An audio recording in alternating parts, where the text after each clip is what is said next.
खूप मार्ग आहेत, खूप विचारधारा आहेत, पण सत्याचा मार्ग कोणता? ज्यावेळेस 2011 माझे वडील वारल्यानंतर ज्यावेळेस माझा भाऊ ज्यावेळेस तो आजारी होता त्यावेळेस आम्हाला कोणीतरी सांगितलं की येशू ख्रिस्ताकडे तुम्ही या, चर्चला या, की परमेश्वर ह्या जगामध्ये जर कोणी असेल तर तो येशू ख्रिस्त आहे. परमेश्वराने जगावर इतकं प्रेम केले की त्याने त्याचा एकुलता एक पुत्र दिला. आणखी खूप सारे गैरसमज आहेत की येशू ख्रिस्त हा फक्त एका विशिष्ट धर्मासाठी, विशिष्ट जातीसाठी आलेला आहे. हे सगळ्यात मोठा गैरसमज आहे. येशू ख्रिस्त हा त्रिएक परमेश्वरापैकी एक आहे, जो की परमेश्वर पित्याचं उघड असं प्रेम जाहीर करण्यासाठी या जगामध्ये ते आले होते. तू तुझ्या अंतःकरणामध्ये विश्वास ठेवशील आणि तुझ्या मुखाने कबूल करशील की येशू हाच प्रभू आहे. आणि जर ते मरण आहे तर त्या मरणाला जिंकण्यासाठी कोणतरी असा हवा आहे जो त्या मरणावरती विजय मिळवू शकतो.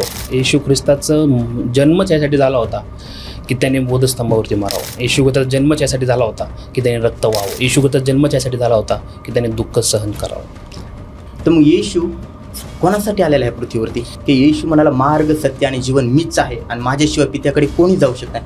मग दुसरा असा कोणता मार्ग नाही का? म्हणून गुड फ्रायडे महत्त्वाचा आहे की त्या दिवशी बऱ्याच गोष्टी घडलेल्या आहेत. तुम्हाला फक्त विश्वास ठेवणं गरजेचं आहे. म्हणजे विश्वास एक अशी गोष्ट आहे जी प्रभू येशूच्या रक्ताला सामर्थ्यामध्ये कायम करते. मग लोक असं का म्हणतात की येशूकडे गेल्यानंतर ते ख्रिस्ती बनतो, ख्रिश्चन बनतो? त्यांचा शेवट एकच होता की एक व्यक्ती आहे जो येणार आहे, जो मनुष्याच्या पापाची क्षमा करणार आहे. खूप मार्ग आहेत, खूप विचारधारा आहेत, पण सत्याचा मार्ग कोणता? आपण ह्या जगामध्ये बघत आहोत की अनेक मार्ग आहेत, खूप साऱ्या विचारधारा आहेत, पण त्या विचारधारांमध्ये सत्याचा मार्ग कोणता आहे आणि सत्याच्या गोष्टी कोणत्या आहोत, याच गोष्टीवरती आपण आज चर्चा करणार आहोत. प्रभू येशू ख्रिस्तामध्ये सर्वांना नमस्कार. आपण ऐकत आहात जीसस क्राइस्ट फाउंडेशनच्या माध्यमातून. मी सुसमाचारक रुद्र शेळके येशू ख्रिस्तामध्ये सर्वांचं स्वागत करतो. आज आपण अत्यंत महत्त्वाच्या आणि आध्यात्मिक विषयावर चर्चा करणार आहोत. आपला विषय आहे विश्वास म्हणजे काय. आपण या विषयावर चर्चा करणार आहोत. आज या विषयावर आध्यात्मिक सखोल मार्गदर्शन करण्यासाठी आज आपल्यासोबत प्रमुख पाहुणे म्हणून पास्टर भगवंत कस्तुरे यांच्या आपल्या कार्यक्रमात मनापासून स्वागत करतो. प्रथम प्रेक्षकांना तुमची थोडक्यात ओळख सांगा. Praise Lord. सर्वप्रथम माझं नाव भगवंत कस्तुरे. मी पास्टर आहे आणि माझ्या नावावरून हे समजतं की मी एका अशा बॅकग्राऊंडमधून आलेलो आहो की जिथं आम्ही खूपशा गोष्टी, बाहेरच्या दुसऱ्या गोष्टींचा सवय आम्हाला असताना मला प्रभू येशू ख्रिस्त कळाला ज्यावेळेस 2011 आणि ज्यावेळेस येशू ख्रिस्त कळाला त्याच्या अगोदर मी व्यसनामध्ये होतो. मी खूप साऱ्या गोष्टी अशा करत होतो ज्या आजच्या जगामध्ये ज्याला म्हणतात ना वाया गेलेला पोरगा, तसा मी होतो.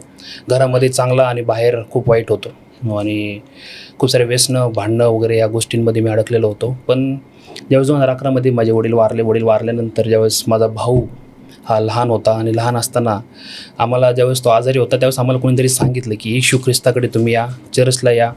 म्हणजे चर्चला आल्याद्वारे, प्रार्थनेद्वारे नक्कीच तुमच्या भावाला बरं वाटेल किंवा तुमच्या घरामध्ये शांती येईल. आणि तिथून पुढं आमचा प्रवास सुरू झाला. मी एक ख्रिस्त विरोधक होतो. मला ख्रिस्त लोक आवडत नव्हते. येशू ख्रिस्त मला कधी आवडत नव्हते, कारण की खूप वाईट अनुभव मला आला होता. आणि त्याच्यातून ज्यावेळेस आम्ही चर्चला गेले, माझ्या आईला देखील मी म्हटलं होतं की चर्चला जाऊ नको, पण माझी आई गेली आणि माझ्या भावाला ज्यावेळेस बरं वाटलं त्यावेळेस आम्हाला समजलं की, आणि त्याच्यानंतर आमच्या घरामध्ये शांती आली. त्याच्यानंतर आमच्या घरामध्ये बऱ्याच गोष्टी बदलण्यास सुरुवात झाली आणि त्यापासून कळालं की येशू ख्रिस्त काहीतरी वेगळा आहे जो आत्तापर्यंत आम्ही ओळखला नव्हता. अशाद्वारे आम्ही येशू ख्रिस्तामध्ये आलो आणि तिथून पुढे माझा जीवनाचा प्रवास झाला की मी व्यसनातून बाहेर पडलो. माझ्या जीवनामध्ये गोष्टी बदलत गेल्या आणि गोष्टी बदलत असताना मला समजलं की परमेश्वर ह्या जगामध्ये जर कोणी असेल तर तो येशू ख्रिस्त आहे.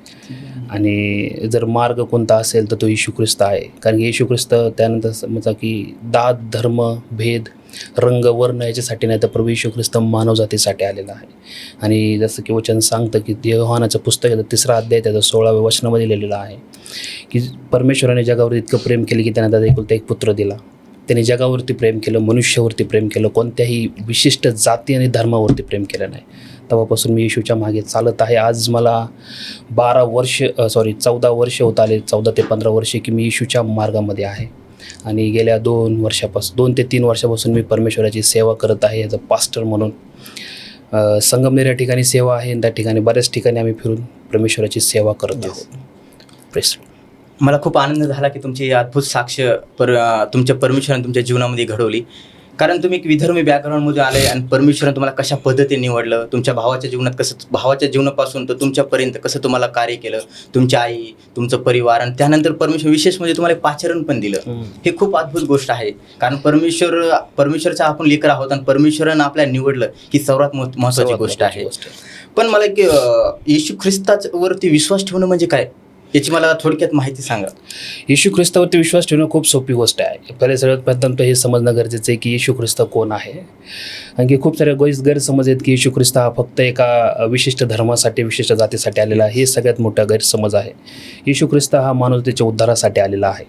येशू ख्रिस्ताबद्दल जसं वचन सांगतं की तो आमच्या बायबलमध्ये लिहिलेलं आहे की योहानाचं शुभवर्तमानाचा पहिला अध्याय पहिलं वचन सांगते की वचन परमेश्वरासोबत होतं आणि परमेश्वराचं वचन होतं. आणि नंतर आपल्याला पुढं सांगतं की वचनच देहधारी झालेला आहे.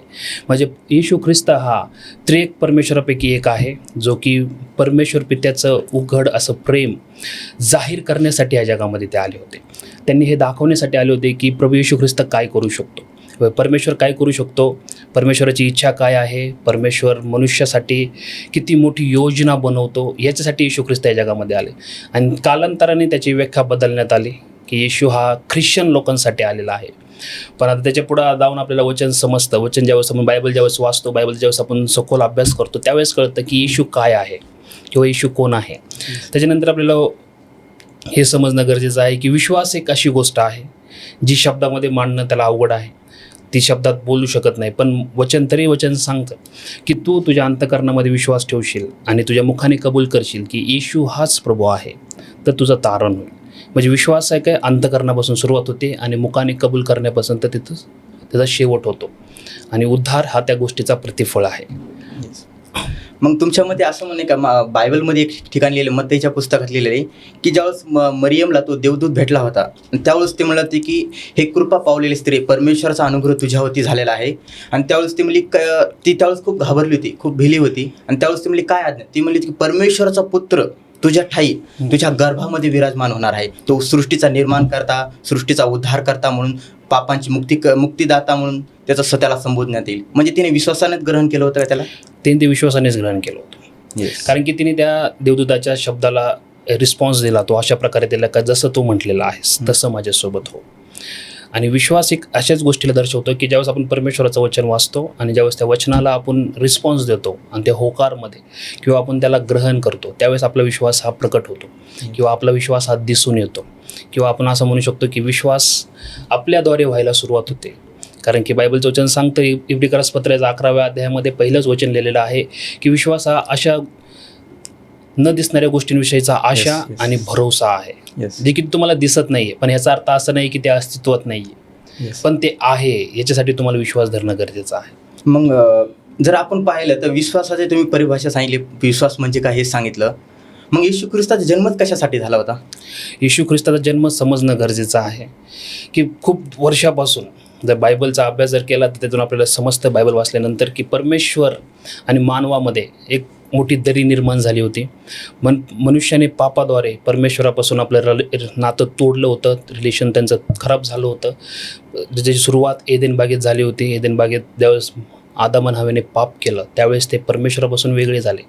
पण ते एकत्र आणण्यासाठी, त्यांना परमेश्वराचं आणि पित्याचं प्रेम एकत्र करण्यासाठी परमेश्वराने त्याचा एकुलता एक पुत्र या जगामध्ये पाठवलं. ते रिलेशन पुन्हा बिल्ड करण्यासाठी. कारण की पापाचं वेतन हे मरण आहे. आणि जर ते मरण आहे तर त्या मरणाला जिंकण्यासाठी कोणतरी असा हवा आहे जो त्या मरणावरती विजय मिळवू शकतो. आणि येशू ख्रिस्ताने मरणावरती विजय मिळवलेला आहे. त्यासाठी येशू ख्रिस्त या जगामध्ये आले, पापाच्या क्षमेसाठी. म्हणजे येशू ख्रिस्ताचा उद्देशच या पृथ्वीवर जन्मण्याचा हाच आहे की त्याने वधस्तंभावरती मरावं. हा, येशू ख्रिस्ताचं जन्मच यासाठी झाला होता की त्याने वधस्तंभावरती मारावं. येशू ख्रिस्ताचा जन्मच यासाठी झाला होता की त्याने रक्त व्हावं. येशू ख्रिस्ताचा जन्मच यासाठी झाला होता की त्याने दुःख सहन करावं. मग जर येशू ख्रिस्तानं त्याचा जन्मच वधस्तंभावरती मरण्यासाठी झालाय, जर त्याच्या बलिदानाशिवाय दुसरं काही नाही का? मग येशू ख्रिस्ताचं बलिदानच शेवटचं बलिदान आहे. असं का? बायबलचं वचनच सांगतं की बलिदानाद्वारेच पापाची क्षमा आहे. कारण की जे पाप मनुष्याने केलं होतं त्या पापासाठी परमेश्वराने वेगवेगळ्या गोष्टींद्वारे जुन्या करार नवा करार असे 2 आपल्याला करार आपल्याला दिसतात. जिथं दिसतं की प्रभू येशू ख्रिस्त येण्याच्या अगोदर परमेश्वर त्यांना मनुष्याला सांगितलं होतं की तुमच्या पापांची क्षमा असेल तर तुम्हाला एक अर्पण देणं गरजेचं होतं. कारण की पापाचं वेतन मरण आहे. म्हणजे मनुष्य ज्यावेळेस पाप करणार त्यावेळेस त्यासाठी मरण फिक्स आहे. पण जर त्या मरणाच्या जागी त्या मरणाला टाळण्यासाठी परमेश्वराने येशू ख्रिस्ताला पाठवलं होतं की त्याने ते रक्त व्हावं जे रक्त पवित्र आहे. त्याने ते रक्त व्हावं ज्या रक्ताद्वारे पापाची क्षमा आहे. आणि त्या रक्त वाहण्याद्वारेच मनुष्याला पापाची क्षमा मिळालेली आहे. म्हणून ते रक्त महत्त्वाचं होतं. म्हणजे याचा अर्थ येशू ख्रिस्ताचं रक्त बलिदान खूप महत्त्वाचं आहे, खूप महत्त्वाचं अखिल सृष्टीसाठी. सृष्टीसाठी मग येशू ख्रिस्त या जगामध्ये खूप वेगवेगळ्या गोष्टी आहेत. मग येशू ख्रिस्ताने जसं की योहान 3:16 लिहिले की परमेश्वराने जगावर एवढी प्रीती केली की त्याने त्याचा एकुलता एक पुत्र दिला, यासाठी जो कोणी त्याच्यावर विश्वास ठेवू त्याचा नाश होणार नाही. तर मग येशू कोणासाठी आलेला आहे पृथ्वीवरती? जगातली संपूर्ण सृष्टीसाठी हा उल्लेख केलेला आहे. मग कोण ते लोक? सगळ्यात पहिलं समजणं गरजेचं आहे की बायबल आपल्याला काय क्लिअर सांगत आहे. क्लिअर सांगत आहे, वचनामध्ये दिसतं की संपूर्ण सृष्टी म्हणजे विशेष जात धर्म नाही आहे. मी सुरुवातीलाच सांगितलं प्रभू येशू ख्रिस्त हा पूर्ण मनुष्य जातीसाठी आलेला आहे. जो कोणी त्याच्यावरती विश्वास ठेवेल, जो कोणी त्याच्या मागे जाईल, जो कोणी त्याला उद्धार करता ग्रहण करेल, जो कोणी, मग तो कोणत्याही धर्मात जन्मलेला असू दे, कोणत्याही जातीत जन्मलेला असू दे, तो त्याचा परमेश्वर बनतो. तो त्याचा उद्धार करता बनतो आणि त्या मनुष्याचा उद्धार होतो. ठीक आहे. मग येशूने एका ठिकाणी मला योहानाच्या पुस्तकामध्ये 14 अध्यायामध्ये म्हणलेलं आहे की येशू म्हणाला मार्ग सत्य आणि जीवन मीच आहे.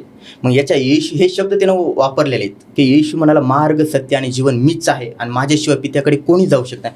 मग दुसरा असा कोणता मार्ग नाही का जगामध्ये? दुसरा असा कोणता मार्गच नाही आहे. त्यासाठी येशू ख्रिस्त म्हटलेला आहे की मी मार्ग सत्य आणि जीवन आहे. कारण की दुसरा मार्ग असता तर प्रभू येशू ख्रिस्त म्हटला असता की अजून बरेच मार्ग आहेत, दुसरा मार्ग नाही आहे. म्हणून तो म्हटलेला आहे की मी मार्ग सत्य जीवन आहे. कारण की प्रभू येशू ख्रिस्तानेच बलिदान दिलेलं आहे मनुष्य जातीसाठी, दुसऱ्या कोणीही बलिदान दिलेलं नाही आहे. मग येशू ख्रिस्तावर विश्वास ठेवल्यानंतर त्याच्या जीवनात काय बदल घडू शकतो? त्याच्या स्वभावात, त्याच्या जे वागण्यात? काय सगळ्यात पहिल्यांदा समजणं गरजेचं आहे, 2 कोरिंथीकरास पत्राचा 5-17 वचन सांगतं की जो कोणी ख्रिस्तामध्ये आहे तो नवीन उत्पत्ती आहे, जुनं ते होऊन गेलेलं आहे, पहा आता ते नवीन झालेलं आहे. म्हणजे याचा अर्थ आहे ज्यावेळेस आपण येशूला ग्रहण करतो, शारीरिक रूपामध्ये जरी काही बदल होत नसला तरी आत्मिक रूपामध्ये खूप काही गोष्टींचा बदल होतो. सगळ्यात पहिल्यांदा बदल होतो म्हणजे आपल्या पापांची क्षमा होते. दुसरा बदल होतो तो म्हणजे आपल्यावरती पापाचा आणि मृत्यूचा कोणत्याही प्रकारचा अधिकार राहत नाही. आपण परमेश्वरामध्ये नवीन होतो आणि आपला आत्मा नवीन होतो, आपलं जीव नवीन होतो. जिथं की आपण नवीन सृष्टी, नवीन आकाश जे आपल्याला प्रकटीकरणाच्या पुस्तकामध्ये दिसतं की जिथं आपल्याला आशा आहे की आपण जिथं जाणार आहे तिथं जाण्यासाठी आपण लिगली ठरतो की आपण जाऊ शकतो. त्यासाठी आपल्यामध्ये बदल होतो. सगळ्यात पहिल्यांदा आपल्या पापाची क्षमा, आपला स्वभाव बदलला जातो, मृत्यू आपल्यावरती अधिकार चालू शकत नाही. सगळ्या गोष्टी ज्या या सृष्टीमध्ये या जगामध्ये केल्या जातात त्याच्यापासून परमेश्वर आपल्याला वेगळं करतो. ठीक आहे, खूप छान. मला एक महत्त्वाचा प्रश्न आहे की ज्यावेळेस येशू ख्रिस्ताला बायबल सांगते की ज्यावेळेस येशूला वधस्तंभावरती लटकवण्याच्या अगोदर त्याच्या आदल्या रात्री बायबल सांगते की त्यानं शिष्यांसोबत 12 जे शिष्य होते त्या शिष्यांसोबत भोजन करत होता आणि त्यावेळेस तो म्हणाला की हे घ्या, द्राक्षरस घेतला आणि ते म्हणाला की हे द्राक्षरस माझ्या नव्या कराराचा द्राक्षरस आहे आणि त्याच्या अगोदर त्यानं भाकर पण दिली, हे माझे शरीर आहे. येशू ख्रिस्तानं त्या द्राक्षरसाला त्याच्या रक्तामध्ये का संबोधलं आहे आणि त्या भाकरीला शरीरामध्ये का संबोधलं आहे? कारण की सगळ्यात पहिलं समजणं गरजेचं आहे की येशू ख्रिस्तच हा सर्व काय आहे. येशू ख्रिस्त हा जीवनाची भाकर आहे. येशू ख्रिस्त हा जीवनाचं पाणी आहे. म्हणजे ज्यावेळेस आपण बायबल वाचतो त्यावेळेस आपल्याला दिसून येतं की त्याचं द्राक्षरस का महत्त्वाचं आहे. कारण की द्राक्षरस ज्यावेळेस बनवला जातो त्याला खूप काही प्रोसेसमधून त्याला जावं लागतं. त्याला तुडवलं जातं, त्याला तोडलं जातं, त्याला नंतर त्याला नाही का मशनीमध्ये टाकलं जातं, त्याला पिसलं जातं, मग नंतर त्याचा द्राक्ष रस काढला जातो आणि तो रस मग वापरण्यात येतो. म्हणजे शेवटच्या दिवशी ज्यावेळेस त्यांनी द्राक्षरस वापरला त्यावेळेस त्यांनी हे दर्शवलं की हे माझं रक्त आहे. म्हणजे याचा अर्थ असा की प्रभू येशू ख्रिस्त ही त्याच प्रकारे जाणार आहे. जर येशू ख्रिस्ताचं मरण जर पाहिलं की त्याला देखील मारण्यात आलं, त्यालाही त्याच्यावरती थुंकण्यात आलं, त्याला लोकांनी नाकारलं, तो खूप हालापेष्टा तो सहन करत त्या वधस्तंभापर्यंत गेला. म्हणून ते रक्त द्राक्षरसाला दर्शवतं आणि त्याचं शरीर तोडण्यात आलं. जर वचन व्यवस्थित वाचलं तर त्याच्या पाटण्याची चाळण झालेली आहे. त्याने मनुष्यासाठी इतके त्यांनी फटके खाल्लेत की त्याच्या अंगावरती चमडं देखील राहिलं नव्हतं. म्हणून त्यांनी त्या भाकरीला दर्शवलेलं आहे. कारण की भाकर बनण्यासाठी बऱ्याच गोष्टीतून त्याला जावं लागतं. म्हणजे सुरुवात त्याची शेतापासून होती तर पार ते मशनीमध्ये जाण्यापासून मग ते गहू ज्यावेळेस आपण म्हणतात ना गिरणीमध्ये आपण त्याला टाकतो, त्याचं दळतो पीठ आपण तयार त्याला. होतं, दळतो आपण, त्याचं पीठ तयार होतं, पीठ तयार झाल्यानंतर मग त्याची बरीच प्रोसेस आहे. म्हणजे परमेश्वरने दाखवलेलं आहे की त्याच्याद्वारे की तो किती दुःख सहन करणार आहे Yes. आणि म्हणून त्याने ते दाखवलेलं आहे. मग त्यानंतर आपण जर पाहिलं ते येशू जे गुड फ्रायडेचा जो समय आपण जे साजरा करतो सण, तर त्याचा उद्देश काय आहे बरं गुड फ्रायडे साजरा करण्याचा? त्याचा उद्देश एकच आहे की ॲक्च्युली तो सण नाही आहे, हम्म. ते एक मोठा विजय आहे. आणि बायबलमध्ये म्हणा किंवा असा कोणता स्पेसिफिक दिवस नाही आहे की ह्याच दिवशी प्रभू येशू ख्रिस्त क्रूसावरती मारला गेलेला आहे. पण काही विद्वान म्हणतात की तो फ्रायडे होता किंवा तो शुक्रवारचा दिवस होता की त्या दिवशी प्रभू येशू ख्रिस्ताला मारला होता, कारण की त्याच्यानंतर शब्बात होता म्हणून शुक्रवार धरलेला आहे. अशी तारीख कोणती दिलेली नाही आहे, महिना कोणता समजत नाही. खूप अभ्यासक केल्यानंतर काही गोष्टींवरती आलेलो आहे. पण कन्क्लुजन जर त्यातून काढायचं आहे तर गुड फ्रायडे एक अशी गोष्ट आहे त्या दिवशी मानवजातीचा पाप क्षमा झालेला आहे. गुड फ्रायडे एक असा दिवस आहे ज्या दिवशी मनुष्याला उद्धार मिळालेला आहे. गुड फ्रायडे एक असा दिवस आहे ज्या दिवशी जो परमपवित्र परमेश्वर आहे, जो सामान्य मनुष्य रूपामध्ये झालेला आहे, ज्याने मनुष्याच्या उद्धारासाठी त्याने त्याचा ऐशो आरामात म्हणजे त्याचा स्वर्ग सोडून तो सामान्य झाला आणि सामान्य व्यक्तीकडनं त्याने मरण सहन केलेलं आहे. म्हणून गुड फ्रायडे महत्त्वाचा आहे की त्या दिवशी बऱ्याच गोष्टी घडलेल्या आहेत. मग गुड फ्रायडेचा आणि क्रिसमसचा संबंध काय? खूप काही ज्यावेळेस क्रिसमस येतो त्यावेळेस लोक गुड फ्रायडेचे पोस्टर सोशल मीडियावरती टाकतात, असं का? आता ख्रिसमस एक असा सण आहे किंवा सण म्हणण्यापेक्षा असा दिवस आहे ज्या दिवशी तारणारा जन्मला आणि गुड फ्रायडे असा दिवस आहे ज्या दिवशी तारणाऱ्याने आपल्यासाठी जीवन दिलं. गुड फ्रायडे आणि ख्रिसमस एकच सोबत आहे. जर जन्मलाच नसता तर गुड फ्रायडे नसता आणि गुड फ्रायडे नसता तो दिवसही नसता, म्हणून ते दिवस एकत्र आहेत. ठीक आहे. मग येशू ख्रिस्ताने जे रक्त सांडलं त्या रक्ताची आज पण त्याचं रक्त प्रत्येक व्यक्तीच्या पापांची क्षमा करू शकते का? आजही त्याचं रक्त तेवढं सामर्थ्यशाली आहे. म्हणून बायबलचं वचन सांगतं, इब्री पत्र 11 अध्याय त्याचं 8वं वचन आपल्याला वचन सांगतं की जो कोणी त्याच्याकडे येतो त्याने विश्वास ठेवावा की तो आहे. मग जर तो तुम्ही जो विश्वास ठेवता की तो आहे तर त्यांनी दिलेली प्रत्येक गोष्ट आजही अस्तित्वात आहे. त्याने ते 2000 वर्षापूर्वी रक्त सांडलेले, त्यांनी रक्त 2000 वर्षापूर्वी जरी सांडला असेल आजही त्याचं काम करतं. सूर्यही तेवढाच जुना आहे पण सूर्य आजही त्याचा प्रकाश देणं सोडत नाही. तर तसंच येशू ख्रिस्तही तो तितकाच सामर्थ्यशाली आहे जितका तो सामर्थ्यशाली 2000 वर्षापूर्वी होता. त्याचं रक्त आजही तितकंच सामर्थ्य. तुम्हाला फक्त विश्वास ठेवणं गरजेचं आहे. म्हणजे विश्वास एक अशी गोष्ट आहे जी प्रभू येशूच्या रक्ताला सामर्थ्यामध्ये कायम करते. तुम्ही जस्ट डोळे बंद करून ज्यावेळेस तुम्ही प्रार्थना करता नंतर प्रभू येशू मी विश्वास ठेवतो की तू माझा तारणार आहेस, तुझं रक्त म्हणजे पापांची क्षमा करतं. त्या क्षणामध्ये भलेही तुम्हाला काय होताना दिसणार नाही पण तुमच्या पापांची क्षमा झालेली असेल, कारण की येशूचं रक्त विश्वासाद्वारे काम करतं. येस. मग एखाद्या व्यक्तीने जर विश्वास ठेवला त्या येशू ख्रिस्तावरती तर त्याला अशी काय जाणवणार की माझ्या पापांची क्षमा झाली, असं काय असं प्रूफ भेटेल त्याला, असं काही वेगळं घडेल का त्याच्या सगळ्यात जीवनात? पहिली गोष्ट आहे तर परमेश्वराचं वचन आपल्याला सांगतं की पुरावा जो पापाच्या क्षमेबद्दल आहे तो सगळ्यात पहिला येतो की माणसाच्या जीवनामध्ये शांती येते. मी खूप साऱ्या लोकांना असं भेटलेलो आहे माझ्या सेवेमध्ये की जिथं लोक म्हणतात की आम्ही येशू ख्रिस्ताकडे आलो आणि आम्हाला शांती मिळाली. आम्ही येशू ख्रिस्ताकडे आलो त्यावेळेस आम्हाला आमच्या जीवनामध्ये ज्या वाईट गोष्टी होत्या त्या निघून जाताना आम्हाला दिसल्या. म्हणजे प्रभू येशू ख्रिस्त शांती देणारा परमेश्वर आहे. सगळ्यात पहिली शांती येणार तुमच्या जीवनामध्ये. ठीक आहे. जर मला येशू ख्रिस्तावरती विश्वास ठेवायचा आहे तर मग मला माझा धर्म, माझं नाव, माझे विचारधारा सगळ्या गोष्टी बदलायला लागतील का मला? अख्ख्या बायबलमध्ये तुम्हाला कुठलं भेटणार नाही असं. मग लोक असं का म्हणतात की येशूकडे गेल्यानंतर ते ख्रिश्चन बनतो? तो एक असा गैरसमज पसरवलेला आहे की जो आता कोणी पसरवला आपण त्याचं सांगू शकत नाही आणि कोण त्याच्या जगात जास्त काम करतं हे आपल्याला काय त्याच्यावरती आपण लक्ष देऊ शकत नाही. कारण की मलाही तसंच वाटायचं ज्यावेळेस मला येशू ख्रिस्त माहीत नव्हता, ज्यावेळेस आम्हालाही तसंच वाटायचं. ज्यावेळेस माझी मोठी बहीण बायबल वाचायची त्यावेळेस आम्ही बायबल किती वेळा तरी फेकून दिलेलं आहे. मी माझ्या शाळेतल्या 1-2 माझे मित्र होते जे येशूवरती विश्वास ठेवणारे होते, त्यांना देखील मी म्हटलेले की तुम्ही धर्म बदलला, तुम्ही पाववाले झाले, बरेच वेळेस पाववाले झालेले असे म्हणतात किंवा तुमच्या येशूला असं मारण्यात आलं. पण तोपर्यंत अज्ञान होतं. कारण की जोपर्यंत अज्ञान आहे, जोपर्यंत अर्धच माहिती आहे तोपर्यंत हेच वाटणार की येशू ख्रिस्त धर्म बदललेला आलेला आहे. जोपर्यंत पूर्ण आपण समजून घेणार नाही तोपर्यंत ते समजणार नाही. म्हणून येशू जात आणि धर्म नाही बदलू शकत, कारण की तो जात आणि धर्म त्यांनी निर्माणच केलेला नाही आहे. बायबल सांगतं की त्यांनी पहिल्यांदा आदम आणि हवेला बनवले, म्हणजे त्यांनी मनुष्य बनवले, त्यांनी एक पुरुष आणि एक स्त्री बनवलेली. म्हणून तो जात धर्मीसाठी आलेला नाही, परमेश्वर नाही आहे. ठीक आहे, तुम्ही बायबलचा उल्लेख केला, मग एखाद्या व्यक्तीनं ह्या बायबलवरती का विश्वास ठेवला पाहिजे बरं? त्याच्यात दिलेल्या हर एक, कारण मी खूप ठिकाणी पहिले ख्रिस्ती लोक म्हणतात की बायबल आमचं, वारंवार ते बायबलचा उल्लेख करतात की मला बायबल असं सांगतं, बायबलचं वचन असं सांगतं. का बायबलचं एवढं महत्त्व दिलेलं आहे बायबलमध्ये? असं काय आहे बायबल एक त्यामध्ये? अशी गोष्ट आहे जी वर्षानुवर्ष बायबलला खोटं ठरवण्याचा प्रयत्न करण्यात आलेला आहे, पण आजपर्यंत कोणी बायबलला खोटं ठरवू शकलेलं नाही. आणि बायबल एक अशी गोष्ट आहे, त्याचे जे लेखक आहेत, त्याचे लेखक आणि त्याचा जो लेखण्याचा जो समय आहे, तो समय खूप मोठा आहे. आणि तो लेखक प्रत्येक लेखक वेगवेगळ्या ठिकाणी वेगवेगळ्या भाषेमध्ये त्याने लिहिलेला आहे. आणि प्रत्येक लेखक एकाच व्यक्तीबद्दल बोलतात आहेत, आणि तो म्हणजे येशू ख्रिस्त आहे. म्हणजे हा एक सगळ्यात मोठा पुरावा आहे. आता तुम्ही आणि मी जर बोलत आहे, हां, येस. किंवा जर तुम्ही एखाद्या वेगळ्या ठिकाणी, मी एखाद्या वेगळ्या ठिकाणी, आणि आपण काहीतरी लिहित आहे, तर मग आपण कुणाबद्दल लिहितो आहे?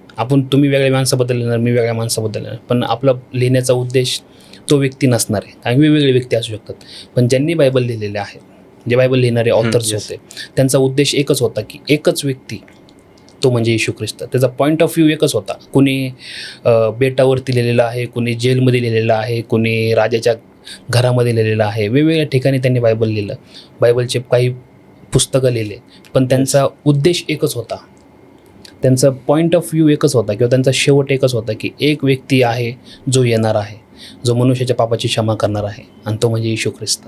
डायरेक्ट उल्लेख नाही नावाचा, पण तो पूर्णपणे त्याला दर्शवतो. म्हणून बायबल हे सत्य आहे. आणि आजपर्यंत बायबलमधल्या बऱ्याच गोष्टी आहेत, आजपर्यंत बायबलमधल्या बऱ्याच घटना आहेत जे प्रूफ करतात की ते सत्य आहे. त्याला आजपर्यंत कोणीच खोटं ठरवलेलं नाही.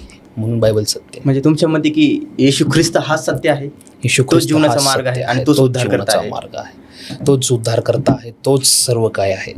येशू ख्रिस्ताला सोडून काहीच नाही आहे.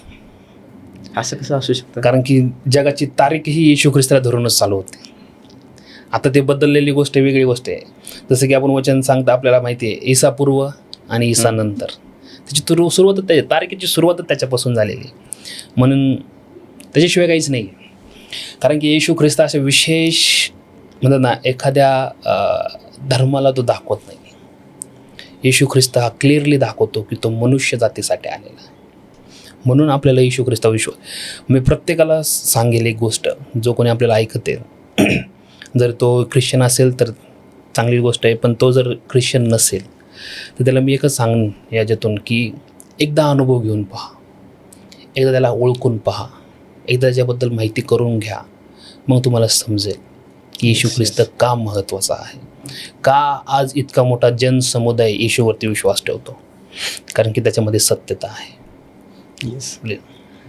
जर आता मी येशूवर विश्वास ठेवला, माझ्या परिवाराने पण विश्वास ठेवला, तर मग त्या परिवाराला वाळ का टाकले जातं बरं?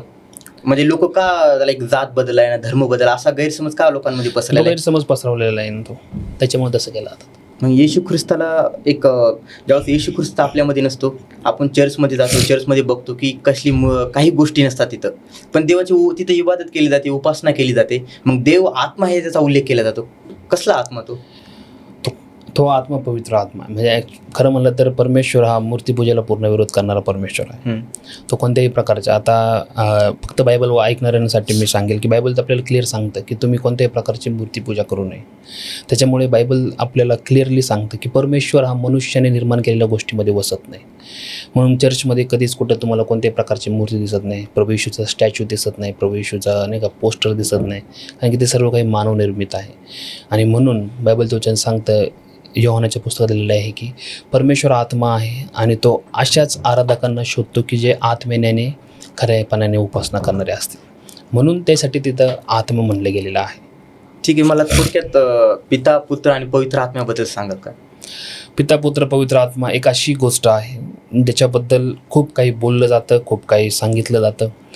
आणि जर थोडक्यात जर म्हणायचं म्हटलं तर असं आपण म्हणू शकतो की अदृश्य परमेश्वर, ज्याला कोणी पाहू शकत नाही, जो अगम्य प्रकाशात राहणारा, तो पिता आहे, जो सृष्टीचा निर्माण करता ज्याला म्हटलेला आहे. आणि जो येशू ख्रिस्त आहे, जो मनुष्याच्या पापांसाठी या पृथ्वीवरती आला.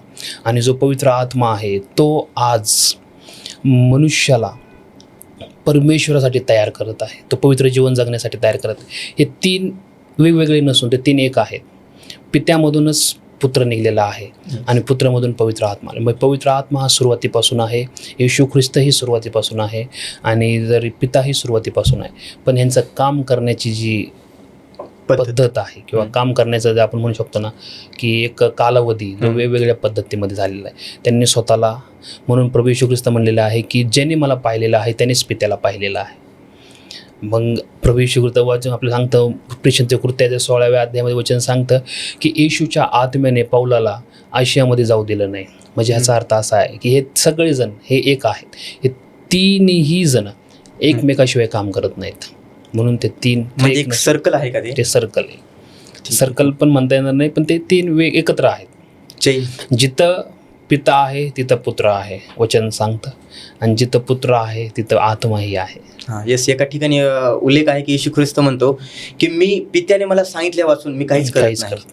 म्हणजे त्याच पित्याबद्दल हा बोलतोय का? हां, तो त्याच पित्याबद्दल. जर आता मी त्या येशू ख्रिस्तावर विश्वास ठेवला, मला येशू ख्रिस्त समजला, मी माझ्या पापांची क्षमा व्हावी म्हणून मला काय करायला लागेल? मग सिंपल आहे. पापाची क्षमा व्हावी म्हणून प्रेषितांच्या कृत्याचा 2व्या अध्याय त्याच्या 38व्या वचनामध्ये खूप स्पष्ट सांगतो वचन की आपल्याला सांगतं ते म्हणजे तुम्ही प्रत्येकाने आपल्या पापाची क्षमा मागावी, पापाची कबुली द्यावी, पश्चाताप करावा, आपलं मन वळवावं आणि येशू ख्रिस्तावरती विश्वास ठेवावा.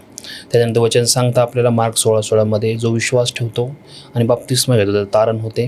जो विश्वास ठेवत नाही आणि बाप्तिस्मा घेत नाही तो दंडास पात्र ठरतो. त्याच्यानंतर अजून बऱ्याच ठिकाणी आपलं वचन सांगतं की तुम्हाला काय करायचं आहे, तुम्हाला पश्चाताप करायचा आहे. सगळ्यात पहिली गोष्ट कसा पश्चाताप? तुम्हाला पश्चाताप इतकंच करायचं आहे की प्रभू मी पापी आहे, मग पाप्यावर दया कर.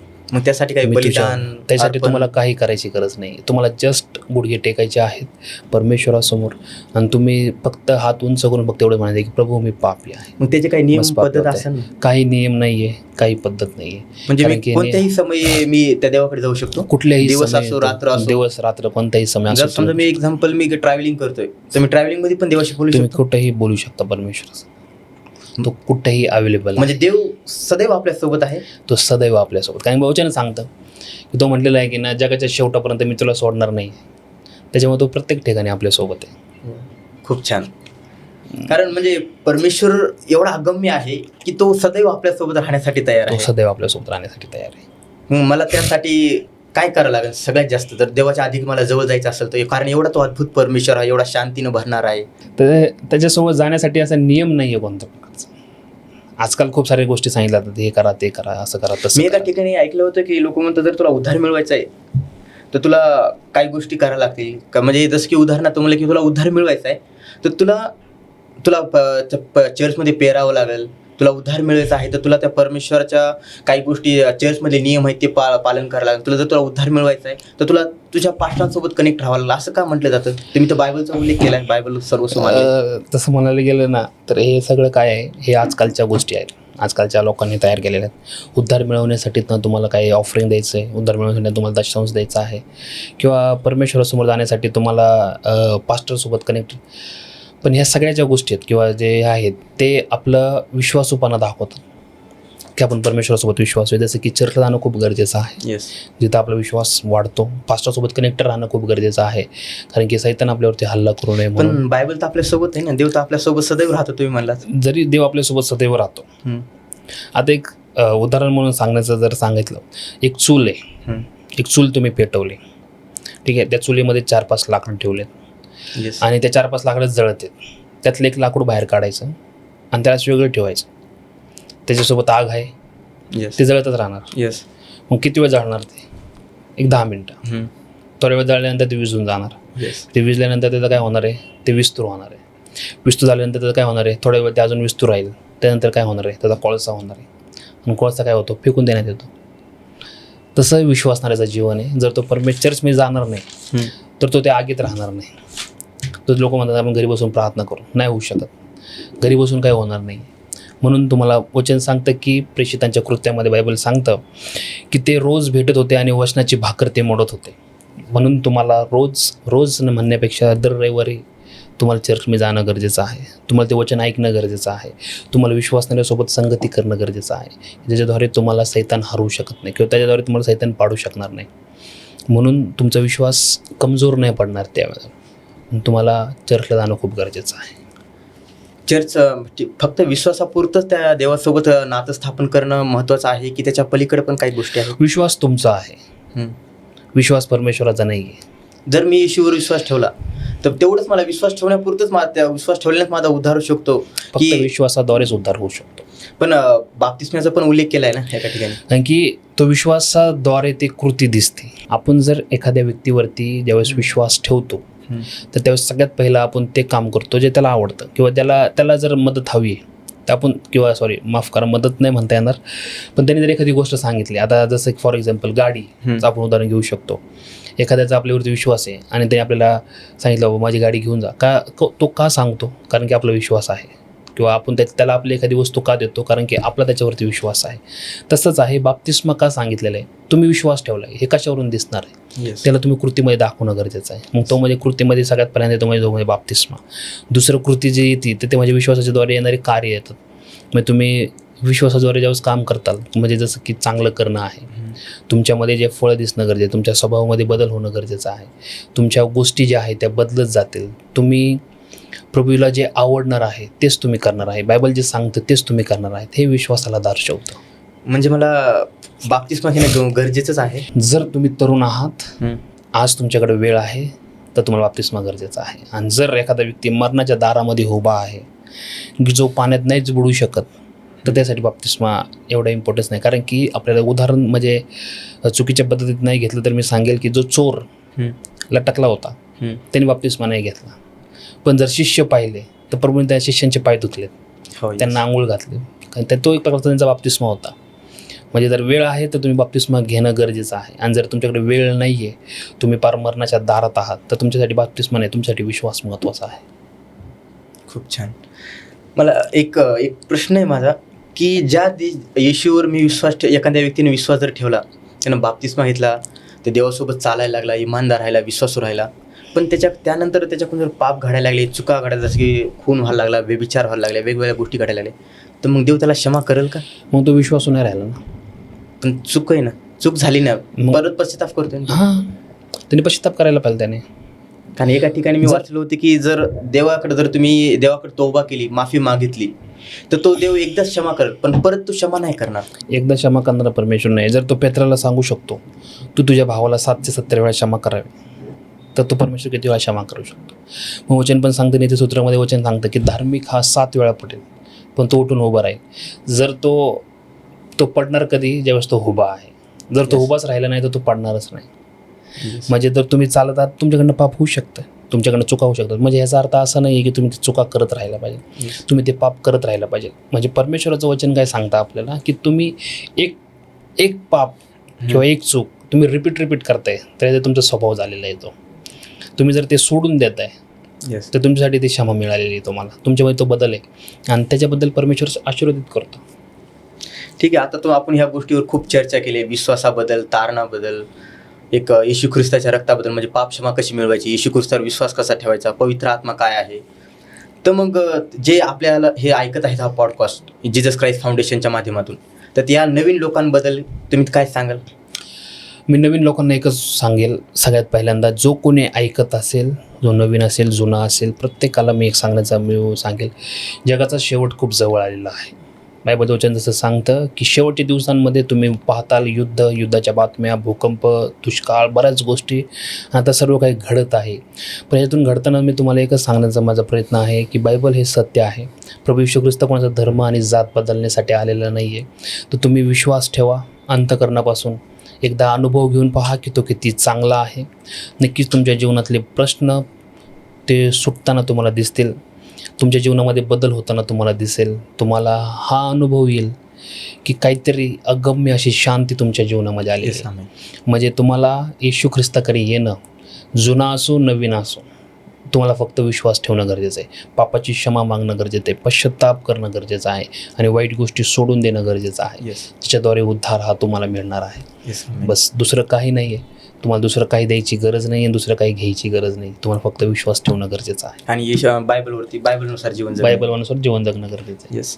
म्हणजे तुमच्या ह्या आपण ज्या पॉडकास्टवरती आपण चर्चा केली, तुमच्या मते पापांची क्षमा करणारा, तारणारा आणि सृष्टीचा निर्माण करता येशू ख्रिस्तच आहे. म्हणून प्रत्येक व्यक्तीने येशू ख्रिस्ताकडे येणे आवश्यक आहे, कारण येशू ख्रिस्त हाच उद्धार करता आहे. हो, येशू ख्रिस्त हाच उद्धार करताय.